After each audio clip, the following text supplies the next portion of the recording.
علیکم ملګرو، زم فضل نبی ملګرو. خلک په مخ کې دي او مونږ په رستو راځو. زمونږ د کلی دا حل دی، په کلی کې چې اوسېږو د البري ګیسونه نشته، بجلی نشته. ګیسونه بس اوس خو هغه د ډاکټره نسخه شوه چې 2 غنټې سهار او 2 غنټې ماښام او 2 غنټې غرمه. هغه 2 غنټې ښه ورکوي، صرف درکوي د کوکینګ ورکوي. او نن زمونږ په کور کې ملمانه دي، نو دا د کور هغه ال جي دا ګورئ تاسو د مونږ په بس کم از ډېر وخت بعد مونږ چې کم دی نو هغه کټوۍ دوباره کټوۍ بیا دغه کې او نغري دی جي 100 کاله بعد مونږ په نغري کې بیا اور دغه کو جي دا نغري جوړ کړي او کور کې دا کور د مونږ ال جي ټیک شوی دی.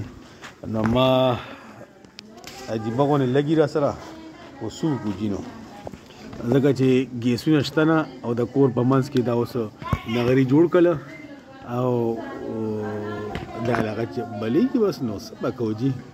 او خلک دنیا په مخ کې روان یو، موږ په وروسته روان یو. او دا زموږ ښکلي پښتونخوا پنجاب کې خو داسې نشته، خو په خیر پښتونخوا کې دا شته.